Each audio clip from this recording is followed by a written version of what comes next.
Assalamualaikum warahmatullahi wabarakatuh. Pada kesempatan kali ini saya akan menjelaskan tentang koneksi antar materi modul 2.1 pembelajaran untuk memenuhi kebutuhan belajar murid. Sebelumnya perkenalkan, saya Asti Kurniasari, calon guru penggerak angkatan 10 kelas 204B. Saya bertugas di SMP Negeri 1 Mangaran, Kabupaten Situbondo.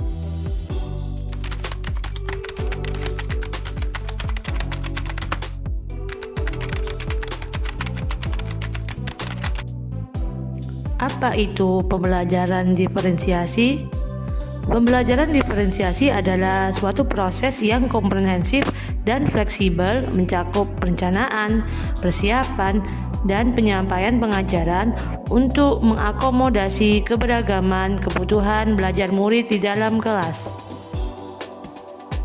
Intinya, dalam pembelajaran diferensiasi, pembelajaran ini mendukung untuk semua murid di dalam kelas kita.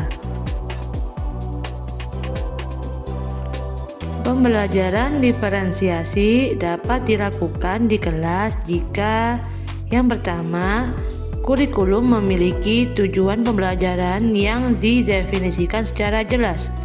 Bukan hanya guru yang perlu jelas dengan tujuan pembelajaran, namun juga muridnya. 2. Guru menanggapi atau merespon kebutuhan belajar muridnya. Bagaimana seorang guru akan menyesuaikan rencana pembelajaran untuk memenuhi kebutuhan belajar murid tersebut. Misalnya, apakah ia perlu menggunakan sumber yang berbeda, cara yang berbeda, dan penugasan serta penilaian yang berbeda. Untuk tentang kebutuhan belajar murid akan dijelaskan di bagian selanjutnya. Ketiga, guru menciptakan lingkungan belajar yang mengundang murid untuk belajar dan bekerja keras untuk mencapai tujuan belajar yang tinggi. Kemudian juga memastikan setiap murid di kelasnya tahu bahwa akan selalu ada dukungan untuk mereka di sepanjang proses belajar mereka. Keempat, manajemen kelas yang efektif. Bagaimana seorang guru menciptakan prosedur, rutinitas, metode yang memungkinkan adanya fleksibilitas, namun juga struktur yang jelas, sehingga walaupun mungkin melakukan kegiatan yang berbeda, kelas tetap dapat berjalan secara efektif. Kelima, penilaian berkelanjutan.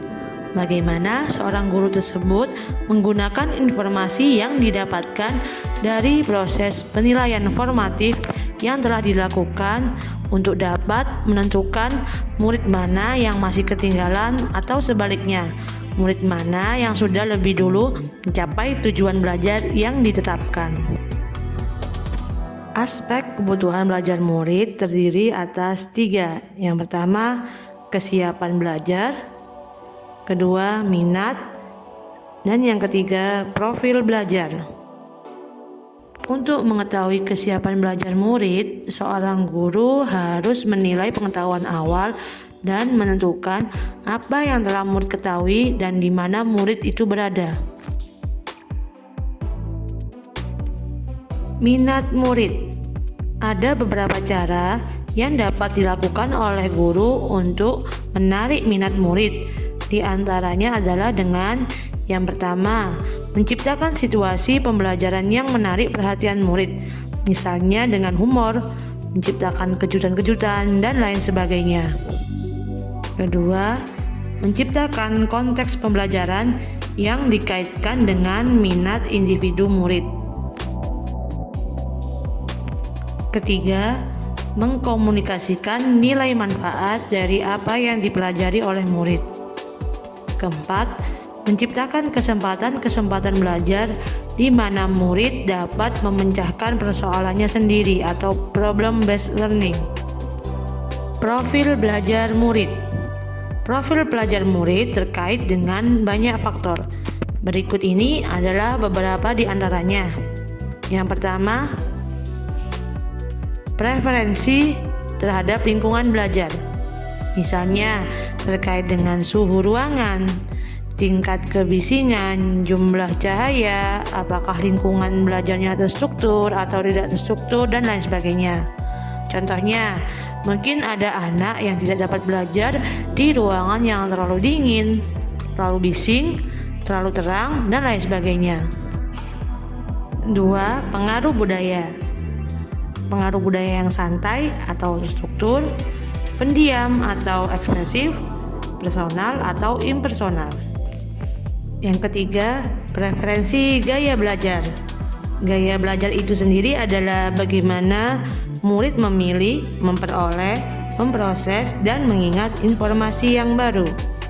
Secara umum, gaya belajar ada 3 jenis, yaitu yang pertama visual, yakni belajar dengan melihat, misalnya melalui materi yang berupa gambar, menampilkan diagram, PowerPoint, catatan, peta, dan lain sebagainya. Auditory, yakni belajar dengan mendengar, misalnya mendengarkan penjelasan guru, membaca dengan keras, mendengarkan pendapat saat berdiskusi, mendengarkan musik, dan lain sebagainya. Kinestetik, yakni belajar sambil melakukan, misalnya bergerak dan meregangkan tubuh, kegiatan hands-on, dan lain sebagainya. Cara guru untuk dapat mengidentifikasi kebutuhan belajar murid. Yang pertama, menggunakan berbagai asesmen awal dan asesmen formatif. Kedua, mengidentifikasi pengetahuan awal. Ketiga, mereview dan melakukan refleksi terhadap praktek pengajaran. Keempat, berbicara dengan guru murid sebelumnya. 5. Membaca rapor murid dari kelas mereka sebelumnya.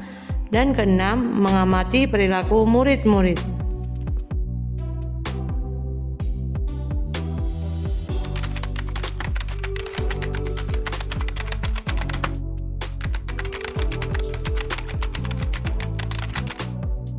Pemetaan kebutuhan belajar murid harus menjadi dasar bagi praktek berdiferensiasi pembelajaran yang guru lakukan di kelas. Setelah kita mengidentifikasi kebutuhan murid, maka kita kemudian dapat menentukan strategi. Ada 3 contoh dan cara strategi berdiferensiasi. Yang pertama, diferensiasi konten, yaitu materi pengetahuan, konsep, dan keterampilan yang perlu dipelajari murid berdasarkan kurikulum.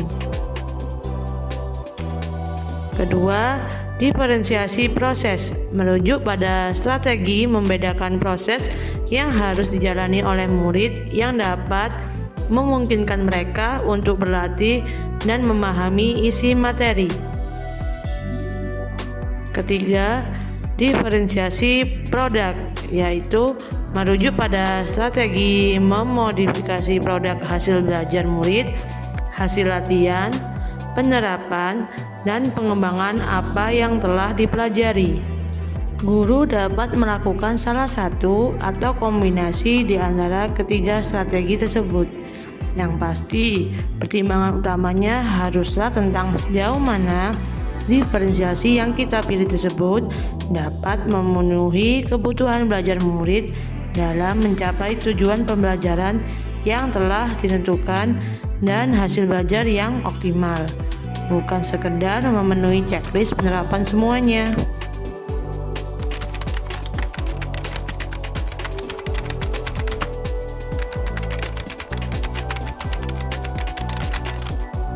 Kaitan dengan modul 1.1, yaitu pembelajaran berdiferensiasi berkesinambungan dengan pemikiran filosofi Ki Hajar Dewantara, yakni konsep yang menghamba pada anak. Dalam konsep ini, Ki Hajar Dewantara menekankan bahwa pendidik harus mampu memahami dan menghargai anak didiknya sebagai individu yang unik dengan kebutuhan, minat, dan potensi yang berbeda-beda. Dengan pembelajaran berdiferensiasi diharapkan keberagaman tersebut dapat terakomodasi. Kaitan dengan modul 1.2, Salah satu nilai yang harus dimiliki oleh seorang guru penggerak adalah berpihak kepada murid. Bagaimana seorang pendidik dalam merancang pembelajaran selalu berpihak kepada murid dengan mengutamakan kebutuhan belajarnya dan menciptakan lingkungan yang kondusif untuk belajar. Semua itu terdapat dalam pembelajaran diferensiasi. Sedangkan salah satu peran guru penggerak adalah menjadi pemimpin pembelajaran yang menaruh perhatian penuh pada komponen pembelajaran, seperti proses belajar mengajar yang dapat dicapai dengan pembelajaran berdiferensiasi. Kaitan dengan modul 1.3. Visi guru penggerak yang saya susun adalah mewujudkan generasi yang tangguh dan konsisten sesuai dengan profil pelajar Pancasila. Untuk mewujudkan visi saya tersebut, salah satunya adalah dengan penerapan pembelajaran diferensiasi yang bisa mencakup kebutuhan belajar murid sehingga membentuk anak didik yang lebih bersemangat untuk belajar, tangguh, dan konsisten dalam pengamalan profil pelajar Pancasila. Kaitan dengan modul 1.4, dalam pembelajaran diperlukan terciptanya disiplin positif yang berakar dari nilai yang diyakini murid, sehingga dengan pembelajaran berdiferensiasi dapat memunculkan murid yang termotivasi secara internal bersifat jangka panjang, karena pembelajaran dikemas sesuai dengan kesiapan, bakat, minat, dan profil belajar murid. Sekian dari saya. Wassalamualaikum warahmatullahi wabarakatuh.